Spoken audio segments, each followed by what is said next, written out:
அப்போஸ்தலனாகிய பவுல் கலாத்தியருக்கு எழுதின நிருபம் 1 அதிகாரம்.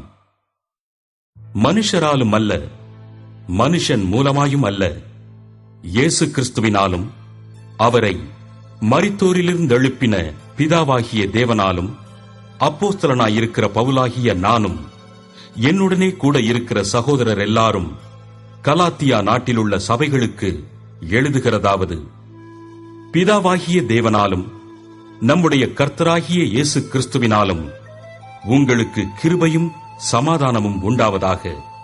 அவர் நம்மை இப்பொழுதிருக்கிற பொல்லாத பிரபஞ்சத்தினின்று விடுவிக்கும்படி நம்முடைய பிதாவாகிய தேவனுடைய சித்தத்தின்படியே நம்முடைய பாவங்களுக்காக தம்மைத்தாமே ஒப்புக் கொடுத்தார். அவருக்கு என்றென்றைக்கும் உள்ள சதா காலங்களிலும் மகிமை உண்டாவதாக. ஆமென்.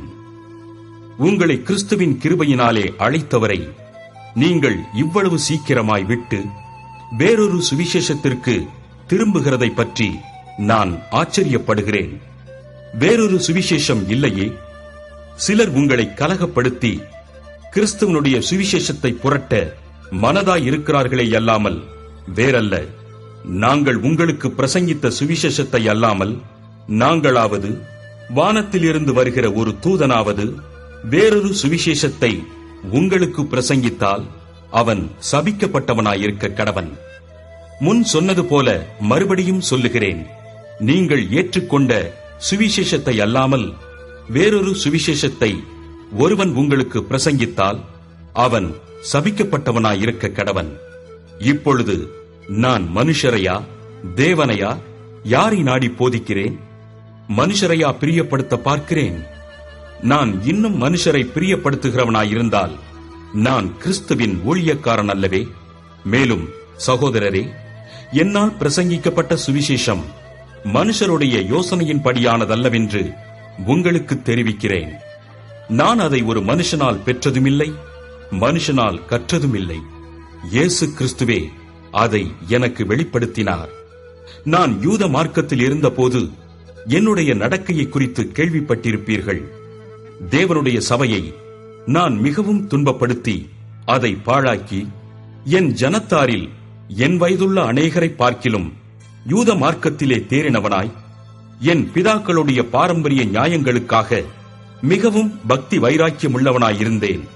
அப்படியிருந்தும் நான் என் தாயின் வயிற்றில் இருந்தது முதல் என்னை பிரித்தெடுத்து தம்முடைய கிருபையினால் அழைத்த தேவன் தம்முடைய குமாரனை நான் புறஜாதிகளிடத்தில் சுவிசேஷமாய் அறிவிக்கும் பொருட்டாக அவரை எனக்குள் வெளிப்படுத்த பிரியமாயிருந்தபோது உடனே நான் மாம்சத்தோடும் இரத்தத்தோடும் யோசனை பண்ணாமலும் எனக்கு முன்னே அப்போஸ்தலரானவர்களிடத்திலே எருசலேமுக்கு போகாமலும் அரபி தேசத்திற்கு புறப்பட்டு போய் மறுபடியும் தமஸ்கு ஊருக்கு திரும்பி வந்தேன்.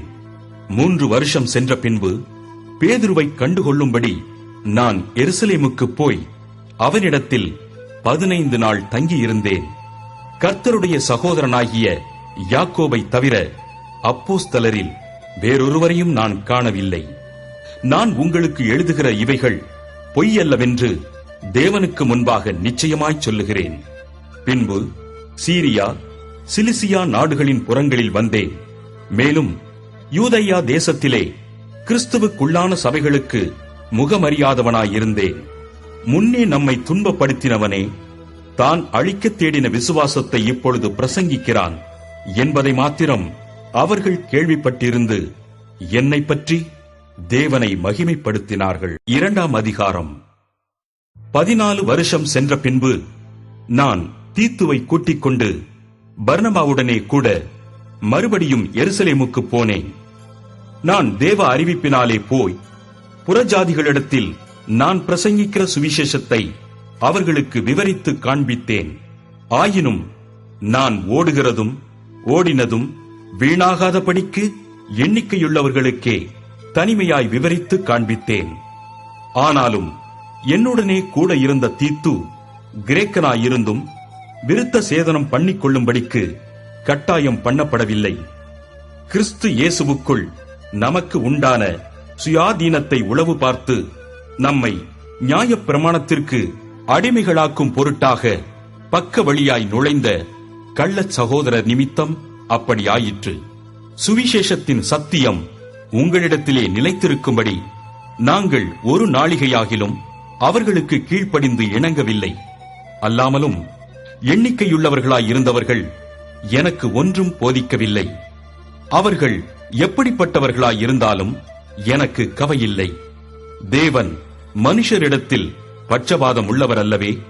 அதுவுமல்லாமல் விருத்த சேதனம் உள்ளவர்களுக்கு அப்போஸ்தலனாய் இருக்கும்படி பேதுருவை பலப்படுத்தினவர், புறஜாதிகளுக்கு அப்போஸ்தலனாய் இருக்கும்படி என்னையும் பலப்படுத்தினபடியால், விருத்த சேதனம் உள்ளவர்களுக்கு சுவிசேஷத்தை பிரசங்கிக்கும்படி பேதுருவுக்கு கையளிக்கப்பட்டது போல விருத்த சேதனம் இல்லாதவர்களுக்கு பிரசங்கிக்கும்படி அது எனக்கும் கையளிக்கப்பட்டதென்று அவர்கள் கண்டு, எனக்கு அளிக்கப்பட்ட கிருபையை அறிந்தபோது தூண்களாக எண்ணப்பட்ட யாக்கோபும் கேபாவும் யோவானும் தாங்கள் விருத்த சேதனம் உள்ளவர்களுக்கும் நாங்கள் புறஜாதிகளுக்கும் பிரசங்கிக்கும்படி அந்நியோன்ய ஐக்கியத்திற்கு அடையாளமாக எனக்கும் பர்னபாவுக்கும் வலதுகை கொடுத்து தரித்திரரை நினைத்துக் கொள்ளும்படிக்கு மாத்திரம் சொன்னார்கள். அப்படி செய்யும்படி அதற்கு முன்னமே நானும் கருத்துள்ளவனாயிருந்தேன். மேலும் பேதுரு அந்தியோகியாவுக்கு வந்தபோது அவன் மேல் குற்றம் சுமந்ததினால் நான் முகமுகமாய் அவனோடே எதிர்த்தேன். எப்படியெனில், யாக்கோபினிடத்திலிருந்து சிலர் வருகிறதற்கு முன்னே அவன் புறஜாதியாருடனே சாப்பிட்டான். அவர்கள் வந்தபோதோ விருத்த சேதனம் உள்ளவர்களுக்கு பயந்து விலகிப் பிரிந்தான். மற்ற யூதரும் அவனுடனே கூட மாயம் பண்ணினார்கள். அவர்களுடைய மாயத்தினாலே பர்னபாவும் எழுப்புண்டான். இப்படி அவர்கள் சுவிசேஷத்தின் சத்தியத்திற்கேற்றபடி சரியாய் நடவாததை நான் கண்டபோது எல்லாருக்கும் முன்பாக நான் பேதுருவை நோக்கிச் சொன்னது என்னவென்றால், யூதனாயிருக்கிற நீர் யூதர் முறைமையாக நடவாமல் புறஜாதியார் முறைமையாக நடந்து கொண்டிருக்க, புறஜாதியாரை யூதர் முறைமையாக நடக்கும்படி நீர் எப்படி கட்டாயம் பண்ணலாம்? புறஜாதியாரில் பிறந்த பாவிகளாயிராமல் சுபாவத்தின்படி யூதராயிருக்கிற நாமும் இயேசு கிறிஸ்துவை பற்றும் விசுவாசத்தினாலேயன்றி நியாயப்பிரமாணத்தின் கிரியைகளினாலே மனுஷன் நீதிமானாக்கப்படுவதில்லை என்று அறிந்து, நியாயப்பிரமாணத்தின் கிரியைகளினால் அல்ல, கிறிஸ்துவை பற்றும் விசுவாசத்தினாலே நீதிமான்களாக்கப்படும்படிக்கு கிறிஸ்து இயேசுவின் மேல் விசுவாசிகளானோம். நியாயப்பிரமாணத்தின் கிரியைகளினாலே எந்த மனுஷனும் நீதிமானாக்கப்படுவதில்லையே. கிறிஸ்துவுக்குள் நீதிமான்களாக்கப்படும்படி நாடுகிற நாமும் பாவிகளாக காணப்படுவோமானால் கிறிஸ்து பாவத்திற்கு காரணரோ அல்லவே? நான் இடித்து போட்டவைகளையே நான் மறுபடியும் கட்டினால் பிரமாணத்தை மீறுகிறவன் என்று காணப்படுவேன். தேவனுக்கென்று பிழைக்கும்படி நான் நியாயப்பிரமாணத்தினாலே நியாயப்பிரமாணத்திற்கு மரித்தேனே. கிறிஸ்துவுடனே கூட சிலுவையில் அறையப்பட்டேன். ஆயினும் பிழைத்திருக்கிறேன். இனி நான் அல்ல, கிறிஸ்துவே எனக்குள் பிழைத்திருக்கிறார். நான் இப்பொழுது மாம்சத்தில் பிழைத்திருக்கிறதோ, என்னில் அன்பு கூர்ந்து எனக்காக தம்மைத்தாமே ஒப்புக் கொடுத்த தேவனுடைய குமாரனை பற்றும் விசுவாசத்தினாலே பிழைத்திருக்கிறேன். நான் தேவனுடைய கிருபையை விருதாவாக்குகிறதில்லை. நீதியானது நியாயப்பிரமாணத்தினாலே வருமானால் கிறிஸ்து மரித்தது வீணாயிருக்குமே. 3ஆம் அதிகாரம். புத்தி இல்லாத கலாத்தியரே, நீங்கள் சத்தியத்திற்கு கீழ்ப்படியாமற் போகத்தக்கதாக உங்களை மயக்கினவன் யார்? இயேசு கிறிஸ்து சிலுவையில் அறையப்பட்டவராக உங்கள் கண்களுக்கு முன் பிரத்தியட்சமாய் உங்களுக்குள்ளே வெளிப்படுத்தப்பட்டிருந்தாரே. ஒன்றை மாத்திரம் உங்களிடத்தில் அறிய விரும்புகிறேன். நியாயப்பிரமாணத்தின் கிரியைகளினாலேயோ விசுவாச கேள்வியினாலேயோ எதினாலே ஆவியை பெற்றீர்கள்? ஆவியினாலே ஆரம்பம் பண்ணின நீங்கள் இப்பொழுது மாம்சத்தினாலே முடிவு பெறப் போகிறீர்களோ? நீங்கள் இத்தனை புத்தியினரா? இத்தனை பாடுகளையும் வீணாய்ப்பட்டீர்களோ? அவைகள் வீணாய் போயிற்றே. அன்றியும் உங்களுக்கு ஆவியை அளித்து உங்களுக்குள்ளே அற்புதங்களை நடப்பிக்கிறவர் அதை நியாயப்பிரமாணத்தின் கிரியைகளினாலேயோ விசுவாச கேள்வியினாலேயோ எதினாலே செய்கிறார்? அப்படியே ஆபிரகாம் தேவனை விசுவாசித்தான், அது அவனுக்கு நீதியாக எண்ணப்பட்டது.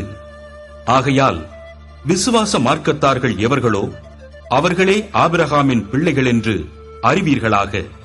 மேலும் தேவன் விசுவாசத்தினாலே புறஜாதிகளை நீதிமான்களாக்குகிறார் என்று வேதம் முன்னாகக் கண்டு, உனக்குள் சகல ஜாதிகளும் ஆசீர்வதிக்கப்படும் என்று ஆபிரகாமுக்கு சுவிசேஷமாய் முன்னறிவித்தது. அந்தப்படி விசுவாச மார்க்கத்தார் விசுவாசமுள்ள ஆபிரகாமுடனே ஆசீர்வதிக்கப்படுகிறார்கள். நியாயப்பிரமாணத்தின் கிரியைக்காரராகிய யாவரும் சாபத்திற்குட்பட்டிருக்கிறார்கள். நியாயப்பிரமாண புஸ்தகத்தில் எழுதப்பட்டவைகளை எல்லாம் செய்யத்தக்கதாக அவைகளில் நிலைத்திராதவன் எவனோ அவன் சபிக்கப்பட்டவன் என்று எழுதியிருக்கிறதே. நியாயப்பிரமாணத்தினாலே ஒருவனும் தேவனிடத்தில் நீதிமானாகிறதில்லை என்பது வெளியரங்கமாயிருக்கிறது. ஏனெனில் விசுவாசத்தினாலே நீதிமான் பிழைப்பான் என்று எழுதியிருக்கிறதே. நியாயப்பிரமாணமோ விசுவாசத்திற்குரியதல்ல, அவைகளைச் செய்கிற மனுஷனே அவைகளால் பிழைப்பான்.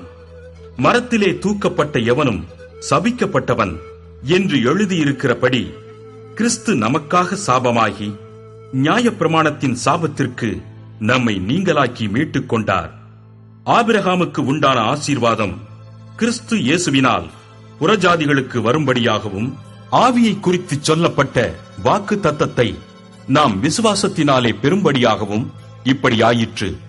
சகோதரரே, மனுஷர் முறைமையின்படி சொல்லுகிறேன், மனுஷர்களுக்குள்ளே உறுதி பண்ணப்பட்ட உடன்படிக்கையை ஒருவனும் தள்ளுகிறதுமில்லை, அதனோடே ஒன்றையும் கூட்டுகிறதுமில்லை. ஆபிரகாமுக்கும் அவனுடைய சந்ததிக்கும் வாக்கு தத்தங்கள் பண்ணப்பட்டன. சந்ததிகளுக்கு என்று அநேகரை குறித்துச் சொல்லாமல் உன் சந்ததிக்கு என்று ஒருவனை குறித்துச் சொல்லி இருக்கிறார். அந்த சந்ததி கிறிஸ்துவே.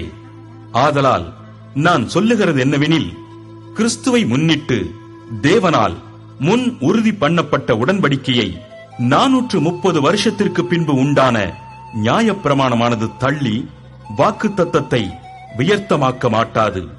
அன்றியும் சுதந்திரமானது நியாயப்பிரமாணத்தினாலே உண்டானால் அது வாக்கு தத்தத்தினாலே உண்டாயிராது. தேவன் அதை ஆபிரகாமுக்கு வாக்கு தத்தத்தினாலே அருளிச் செய்தாரே. அப்படியானால் நியாயப்பிரமாணத்தின் நோக்கம் என்ன? வாக்கு தத்தத்தை பெற்ற சந்ததி வருமளவும் அது அக்கிரமங்களின் நிமித்தமாக கூட்டப்பட்டு தேவ தூதரை கொண்டு மத்தியஸ்தன் கையிலே கட்டளையிடப்பட்டது. மத்தியஸ்தன் ஒருவனுக்குரியவன் அல்ல, தேவனோ ஒருவர். அப்படியானால் நியாயப்பிரமாணம் தேவனுடைய வாக்கு தத்தங்களுக்கு விரோதமா? அல்லவே. உயிரை கொடுக்கத்தக்க நியாயப்பிரமாணம் அருளப்பட்டிருந்ததானால் நீதியானது நியாயப்பிரமாணத்தினால் உண்டாயிருக்குமே. அப்படி இராதபடியால் இயேசு கிறிஸ்துவை பற்றும் விசுவாசத்தினாலே பலிக்கிற வாக்கு தத்தம் விசுவாசம் உள்ளவர்களுக்கு அளிக்கப்படும்படி வேதம் எல்லாரையும் ஏகமாய் பாவத்தின் கீழ் அடைத்து போட்டது. ஆதலால் விசுவாசம் வருகிறதற்கு முன்னே வெளிப்படப் போகிற விசுவாசத்திற்கு ஏதுவாக நாம் அடைக்கப்பட்டவர்களாய் நியாயப்பிரமாணத்தின் கீழ் காவல் பண்ணப்பட்டிருந்தோம். இவ்விதமாக நாம் விசுவாசத்தினாலே நீதிமான்களாக்கப்படுவதற்கு நியாயப்பிரமாணம் நம்மை கிறிஸ்துவனிடத்தில் வழி நடத்துகிற உபாத்தியாய் இருந்தது. விசுவாசம் வந்த பின்பு நாம் உபாத்திக்கு கீழானவர்கள் அல்லவே. நீங்கள் எல்லாரும் கிறிஸ்து இயேசுவை பற்றும் விசுவாசத்தினால் தேவனுடைய புத்திரராய் இருக்கிறீர்களே. ஏனெனில் உங்களில் கிறிஸ்துவுக்குள்ளாக ஞானஸ்நானம் பெற்றவர்கள் எத்தனை பேரோ அத்தனை பேரும் கிறிஸ்துவை தரித்துக் கொண்டீர்களே. யூதன் என்றும் கிரேக்கன் என்றும் இல்லை, அடிமை என்றும் சுயாதீனன் என்றும் இல்லை, ஆண் என்றும் பெண்ணென்றும் இல்லை, நீங்கள் எல்லாரும் கிறிஸ்து இயேசுவுக்குள் ஒன்றாயிருக்கிறீர்கள். நீங்கள் கிறிஸ்துவினுடையவர்களானால் ஆபிரகாமின் சந்ததியாராயும் வாக்கு தத்தத்தின்படியே சுதந்திரராயும் இருக்கிறீர்கள். 4ஆம் அதிகாரம். பின்னும் நான் சொல்லுகிறது என்னவெனில், சுதந்திரவாளியானவன் எல்லாவற்றிற்கும் எஜமானாயிருந்தும் அவன் சிறு பிள்ளையாயிருக்கும் காலமளவும் அவனுக்கும் அடிமையானவனுக்கும் வித்தியாசமில்லை. தகப்பன் குறித்த காலம் வரைக்கும் அவன் காரியக்காரருக்கும் வீட்டு விசாரணைக்காரருக்கும் கீழ்ப்பட்டிருக்கிறான். அப்படியே நாமும் சிறு பிள்ளைகளாயிருந்த காலத்தில் இவ்வுலகத்தின் வழிபாடுகளுக்கு அடிமைப்பட்டவர்களாயிருந்தோம். நாம் புத்திர சுவிகாரத்தை அடையும்படி நியாயப் பிரமாணத்திற்கு கீழ்ப்பட்டவர்களை மீட்டுக் கொள்ளத்தக்கதாக காலம் நிறைவேறின போது ஸ்திரீயினிடத்தில் பிறந்தவரும் நியாயப் பிரமாணத்திற்கு கீழானவருமாகிய தம்முடைய குமாரனை தேவன் அனுப்பினார். மேலும் நீங்கள் புத்திரராய் இருக்கிறபடியினால் அப்பா பிதாவே என்று கூப்பிடத்தக்கதாக தேவன் தமது குமாரனுடைய ஆவியை உங்கள் இருதயங்களில் அனுப்பினார். ஆகையால் இனி நீ அடிமையாயிராமல் புத்திரனாயிருக்கிறாய். நீ புத்திரனேயானால் கிறிஸ்து மூலமாய் தேவனுடைய சுதந்திரனுமாயிருக்கிறாய். நீங்கள் தேவனை அறியாமல் இருந்தபோது சுபாவத்தின்படி தேவர்கள் அல்லாதவர்களுக்கு அடிமைகளாயிருந்தீர்கள். இப்பொழுதோ நீங்கள் தேவனை அறிந்திருக்க அல்லது தேவனாலே அறியப்பட்டிருக்க பெலனற்றதும் வெறுமையானதுமான அவ்வழிபாடுகளுக்கு நீங்கள் மறுபடியும் திரும்பி மறுபடியும் அவைகளுக்கு அடிமைப்படும்படி விரும்புகிறதப்படி நாட்களையும் மாதங்களையும் காலங்களையும் வருஷங்களையும் பார்க்கிறீர்களே. நான் உங்களுக்காக பிரயாசப்பட்டது வீணாய் போயிற்றோ என்று உங்களை குறித்து பயந்திருக்கிறேன். சகோதரரே, என்னை போலாகுங்கள் என்று உங்களை வேண்டிக் கொள்ளுகிறேன். நான் உங்களைப் போலுமானேனே? எனக்கு நீங்கள் அநியாயம் ஒன்றும் செய்யவில்லை.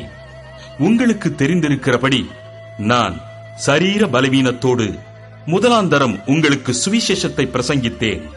அப்படி இருந்தும் என் சரீரத்தில் உண்டாயிருக்கிற சோதனையை நீங்கள் அசட்டை பண்ணாமலும் அரோசியாமலும் தேவதூதனைப் போலவும் கிறிஸ்து இயேசுவைப் போலவும் என்னை ஏற்றுக்கொண்டீர்கள்.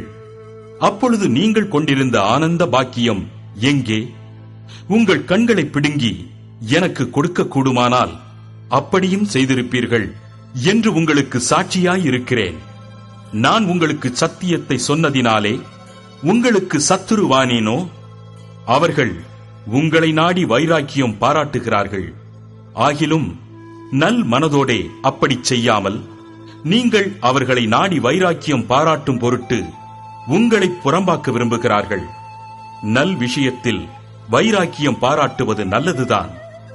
அதை நான் உங்களிடத்தில் இருக்கும் பொழுது மாத்திரமல்ல, எப்பொழுதும் பாராட்ட வேண்டும். என் சிறு பிள்ளைகளே, கிறிஸ்து உங்களிடத்தில் உருவாகும் அளவும் உங்களுக்காக மறுபடியும் கர்ப்ப வேதனைப்படுகிறேன். உங்களை குறித்து நான் சந்தேகப்படுகிறபடியால் நான் இப்பொழுது உங்களிடத்தில் வந்திருந்து வேறு வகையாக பேச விரும்புகிறேன். நியாய பிரமாணத்திற்கு கீழ்ப்பட்டிருக்க விரும்புகிற நீங்கள் நியாய பிரமாணம் சொல்லுகிறதை கேட்கவில்லையா? இதை எனக்கு சொல்லுங்கள். ஆபிரகாமுக்கு 2 குமாரர் இருந்தார்கள் என்று எழுதியிருக்கிறது. ஒருவன் அடிமையானவளிடத்தில் பிறந்தவன், ஒருவன் சுயாதீனமுள்ளவளிடத்தில் பிறந்தவன். அடிமையானவளிடத்தில் பிறந்தவன் மாம்சத்தின்படி பிறந்தான். சுயாதீனமுள்ளவளிடத்தில் பிறந்தவன் வாக்குத்தத்தத்தின்படி பிறந்தான். இவைகள் ஞான அர்த்தமுள்ளவைகள். அந்த ஸ்திரீகள் 2 ஏற்பாடுகளாம். ஒன்று சீனாய் மலையில் உண்டான ஏற்பாடு. அது அடிமைத்தனத்திற்குள்ளாக பிள்ளை பெறுகிறது. அது ஆகார் என்பவள் தானே. ஆகார் என்பது அரபி தேசத்திலுள்ள சீனாய் மலை. அந்த ஆகார் இப்பொழுது இருக்கிற எருசலேமுக்கு சரி. இவள் தன் பிள்ளைகளோட கூட அடிமைப்பட்டிருக்கிறாளே. மேலான எருசலேமோ சுயாதீனமுள்ளவள். அவளே நம்மெல்லாருக்கும் தாயானவள். அந்தப்படி பிள்ளை பெறாத மலடியே மகிழ்ந்திரு. கர்ப்ப வேதனை படாதவளே களிப்பாய் எழும்பி ஆர்ப்பரி. புருஷனுள்ளவளை பார்க்கிலும் அநாத ஸ்திரீக்கே அதிக பிள்ளைகளுண்டு என்று எழுதியிருக்கிறது. சகோதரரே, நாம் ஈசாக்கைப் போல வாக்கு தத்தத்து பிள்ளைகளாயிருக்கிறோம். ஆகிலும் மாம்சத்தின்படி பிறந்தவன் ஆவியின்படி பிறந்தவனை அப்பொழுது துன்பப்படுத்தினது போல இப்பொழுதும் நடந்து வருகிறது. அதை குறித்து வேதம் என்ன சொல்லுகிறது? அடிமையானவளின் மகன் சுயாதீனமுள்ளவளுடைய குமாரனோடே சுதந்திரவாளியாயிருப்பதில்லை. ஆகையால் அடிமையானவளையும் அவளுடைய மகனையும் புறம்பே தள்ளு என்று சொல்லுகிறது. இப்படி இருக்க சகோதரரே, நாம் அடிமையானவளுக்கு பிள்ளைகளாயிராமல் சுயாதீனமுள்ளவளுக்கே பிள்ளைகளாயிருக்கிறோம். 5ஆம் அதிகாரம். ஆனபடியினாலே நீங்கள் மறுபடியும் அடிமைத்தனத்தின் நுகத்துக்குட்படாமல் கிறிஸ்து நமக்கு உண்டாக்கின சுயாதீன நிலைமையிலே நிலை கொண்டிருங்கள். இதோ நீங்கள் விருத்த சேதனம் பண்ணிக்கொண்டால் கிறிஸ்துவினால் உங்களுக்கு ஒரு பிரயோஜனமும் இராது என்று பவுலாகிய நான் உங்களுக்கு சொல்லுகிறேன். மேலும் விருத்த சேதனம் பண்ணிக்கொள்ளுகிற எந்த மனுஷனும் நியாயப்பிரமாணம் முழுவதையும் நிறைவேற்ற கடனாளியாயிருக்கிறான் என்று மறுபடியும் அப்படிப்பட்டவனுக்கு சாட்சியாக சொல்லுகிறேன். நியாயப்பிரமாணத்தினால் நீதிமான்களாக விரும்புகிற நீங்கள் யாவரும் கிறிஸ்துவை விட்டு பிரிந்து கிருபை நின்று விழுந்தீர்கள். நாங்களோ நீதி கிடைக்கும் என்று ஆவியை கொண்டு விசுவாசத்தினால் நம்பிக்கையோடே காத்திருக்கிறோம். கிறிஸ்து இயேசுவினிடத்தில் விருத்த சேதனமும் விருத்த சேதனம் இல்லாமையும் ஒன்றுக்கும் உதவாது. அன்பினால் கிரியை செய்கிற விசுவாசமே உதவும். நீங்கள் நன்றாய் ஓடினீர்களே, சத்தியத்திற்கு கீழ்ப்படியாமற் போக உங்களுக்கு தடை செய்தவன் யார்? இந்த போதனை உங்களை அழைத்தவரால் உண்டானதல்ல. புளிப்புள்ள கொஞ்ச மாவானது பிசைந்த மாவனைத்தையும் உப்பப் பண்ணும். நீங்கள் வேறுவிதமாய் சிந்திக்க மாட்டீர்கள் என்று நான் கர்த்தருக்குள் உங்களை குறித்து நம்பிக்கையாயிருக்கிறேன். உங்களை கலக்குகிறவன் எப்படிப்பட்டவனாயிருந்தாலும் தனக்கேற்ற ஆக்கினையை அடைவான். சகோதரரே, இதுவரைக்கும் நான் விருத்த சேதனத்தை பிரசங்கிக்கிறவனாயிருந்தால் இதுவரைக்கும் என்னத்திற்கு துன்பப்படுகிறேன்? அப்படியானால் சிலுவையை பற்றி வரும் இடரல் ஒளிந்திருக்குமே. உங்களை கலக்குகிறவர்கள் தரிப்புண்டு போனால் நலமாயிருக்கும். சகோதரரே, நீங்கள் சுயாதீனத்திற்கு அழைக்கப்பட்டீர்கள்.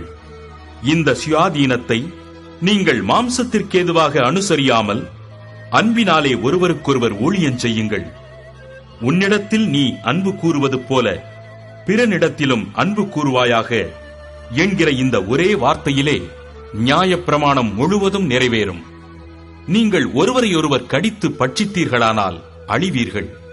அப்படி ஒருவரால் ஒருவர் அழிக்கப்படாதபடிக்கு எச்சரிக்கையாயிருங்கள்.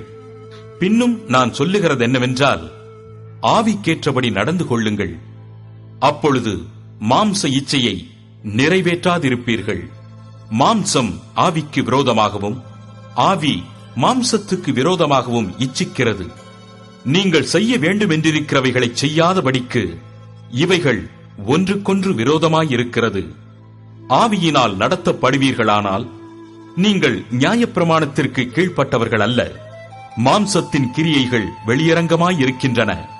அவையாவன: விபசாரம், வேசித்தனம், அசுத்தம், காமவிகாரம், விக்கிரகாராதனை, பில்லிசூனியம், பகைகள், விரோதங்கள், வைராக்கியங்கள், கோபங்கள், சண்டைகள், பிரிவினைகள், மார்க்க பேதங்கள், பொறாமைகள், கொலைகள், வெறிகள், களியாட்டுகள் முதலானவைகளே.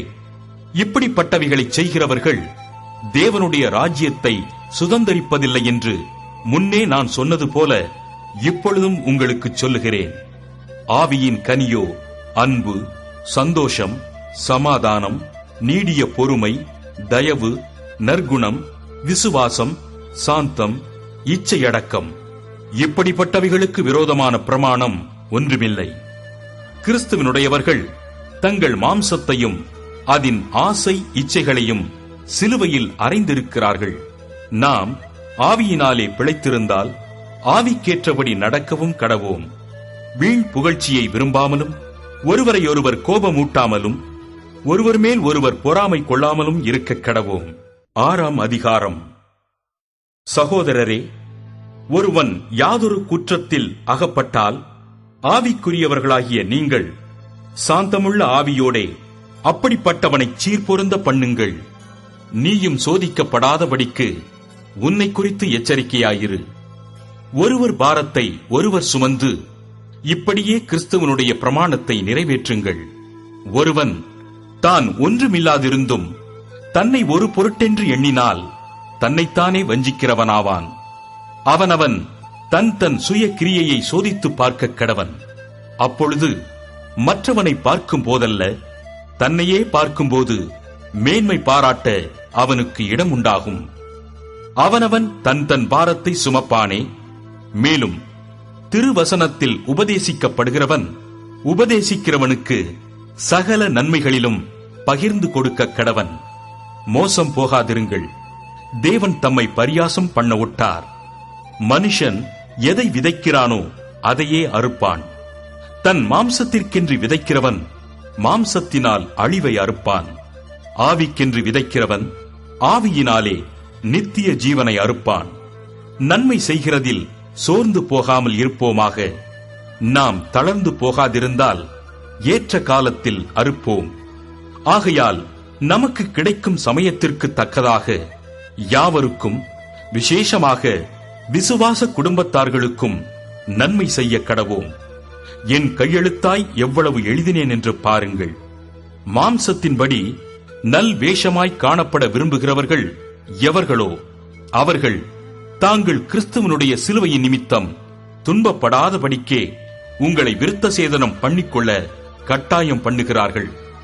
விருத்த சேதனம் அடைந்திருக்கிற அவர்களும் நியாய பிரமாணத்தை கைக்கொள்ளாமல் இருக்கிறார்கள். அப்படி இருந்தும் அவர்கள் உங்கள் மாம்சத்தை குறித்து மேன்மை பாராட்டும்படிக்கு நீங்கள் விருத்த சேதனம் பண்ணிக்கொள்ள வேண்டும் என்று விரும்புகிறார்கள். நானோ நம்முடைய கர்த்தராகிய இயேசு கிறிஸ்துவின் சிலுவையை குறித்தே அல்லாமல் வேறொன்றையும் குறித்து மேன்மை பாராட்டாதிருப்பேனாக. அவரால் உலகம் எனக்கு சிலுவையில் அறையுண்டிருக்கிறது, நானும் உலகத்திற்கு சிலுவையில் அறையுண்டிருக்கிறேன். கிறிஸ்து இயேசுவுக்குள் விருத்த சேதனமும் ஒன்றுமில்லை, விருத்த சேதனம் இல்லாமையும் ஒன்றுமில்லை. புது சிருஷ்டியே காரியம். இந்த பிரமாணத்தின்படி நடந்து வருகிறவர்கள் எவர்களோ அவர்களுக்கும் தேவனுடைய இஸ்ரவேலருக்கும் சமாதானமும் இரக்கமும் உண்டாயிருப்பதாக. இனிமேல் ஒருவனும் எனக்கு வருத்தம் உண்டாக்காதிருப்பானாக. கர்த்தராகிய இயேசுவினுடைய அச்சடையாளங்களை நான் என் சரீரத்திலே தரித்துக் கொண்டிருக்கிறேன். சகோதரரே, நம்முடைய கர்த்தராகிய இயேசு கிறிஸ்துவின் கிருபை உங்கள் ஆவியுடனே கூட இருப்பதாக. ஆமென்.